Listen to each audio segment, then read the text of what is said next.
Hola chicos, ¿cómo están? Hoy vamos a ver células procariotas y células eucariotas y las características que tienen en común cada una. Entonces justamente arrancamos con la pregunta de qué tienen en común todas las células. Y para eso volvamos a ver el árbol filogenético, en donde habíamos hablado que en este punto rojo que está acá estaba Luca, la célula común universal a todas. Habíamos visto en su momento que Luca se caracterizaba por autorreplicarse, por tener material genético que era ARN, por tener una membrana plasmática, que es lo que vimos la clase pasada, y que justamente esas características mínimas las vamos a encontrar en todas las células actuales. Pero la única modificación es que el material genético no va a ser ARN, sino va a ser ADN.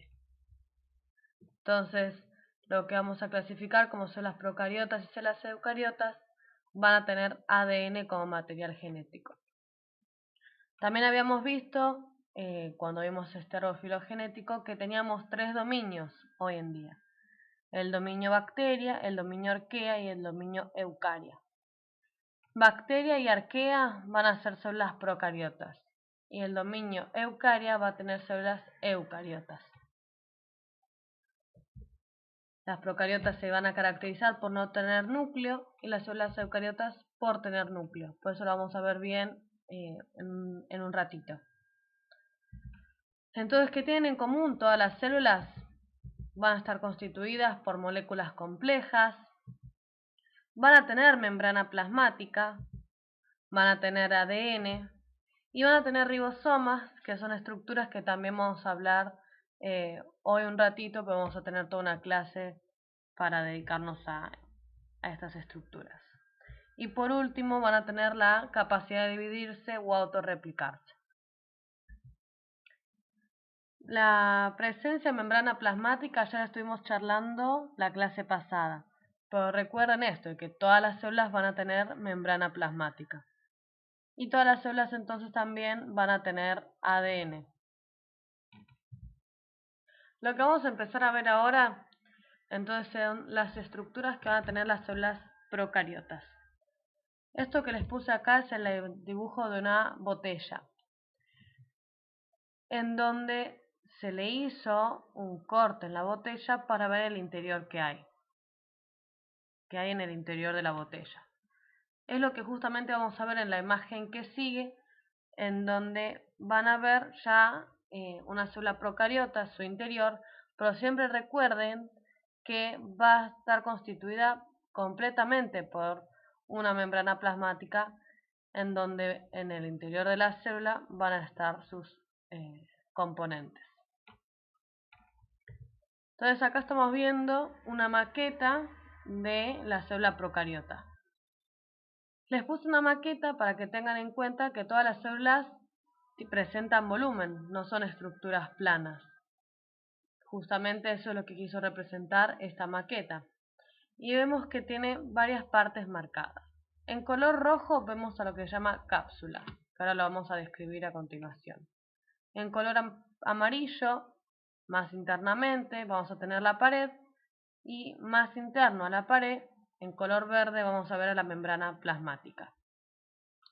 También las células procariotas se caracterizan por presentar pili, flagelo, nucleoide, ribosomas, plásmidos y citoplasma. Ahora lo que vamos a hacer a continuación es explicar más o menos y brevemente para qué sirve cada estructura de la célula. Yendo de la parte más externa a la parte más interna, más externa a la célula vamos a encontrar la cápsula, que es lo que hemos visto en la maqueta representado en color rojo. Lo que vemos en este GIF en color negro justamente es una bacteria, célula procariota, que es fagotizada por...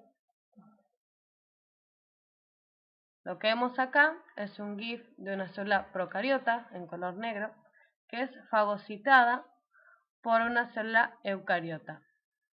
es decir, que es, por decirlo por algunas palabras comunes para ustedes, que es comida por la célula eucariota, es digerida por la célula eucariota.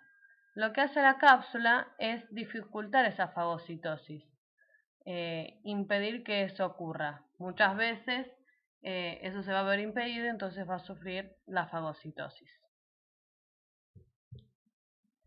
Después vamos a encontrar a continuación, yendo hacia la parte más interna de la célula procariota, a la pared celular, que le va a proporcionar forma y protección. Les pongo esto entre paréntesis para que lo tengan en cuenta para la clase que viene, que hay algunas células eucariotas que también tienen pared celular, pero las moléculas que componen esa pared son diferentes entre la eucariota y la procariota. Más internamente vamos a encontrar la membrana plasmática, que como ya habíamos visto la clase pasada estaban formadas por fosfolípidos, proteínas, colesterol y que van a cumplir las funciones que ya vimos la vez pasada. También vamos a encontrar los pili, que permiten adherirse a sustratos o superficies o a otras células. También vamos a encontrar un flagelo, que fíjense en el GIF, el flagelo puede ser uno o varios y cumple una función impulsora para el desplazamiento de las células. Eso entonces hablando de la parte más externa de las células procariotas. Ahora si vemos al interior de las células procariotas vamos a ver citoplasma, plásmidos, ribosomas y nucleoides. El citoplasma pueden pensarlo como una especie de gelatina, ¿sí? De ahí va la foto de gelatina con frutas, en donde justamente en el interior vamos a encontrar a otras estructuras y lo que ocurre principalmente en el citoplasma son reacciones metabólicas, es decir, reacciones que permiten que la célula pueda vivir.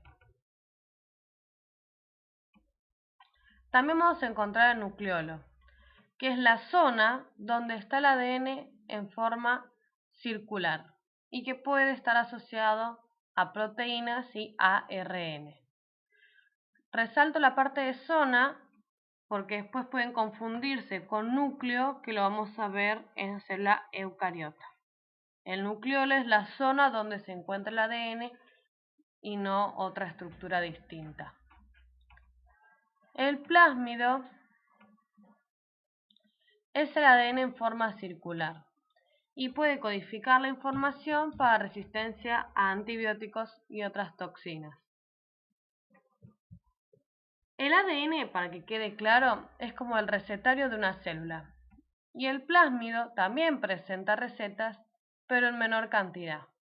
El ADN principal de la célula, el que vemos por ejemplo, el que se llama acá ADN bacteriano, es un libro de recetas muchísimo más grande. Y el plásmido es un recetario pero mucho más chico y que tiene unas recetas específicas de, por ejemplo, cómo resistir a un determinado antibiótico. Esto es algo que vamos a ver bien, como habíamos dicho en una clase, pero para que tengan idea, los ribosomas se relacionan con la síntesis de proteínas. Y que hay ribosomas distintos en eucariotas versus procariotas, no son los mismos.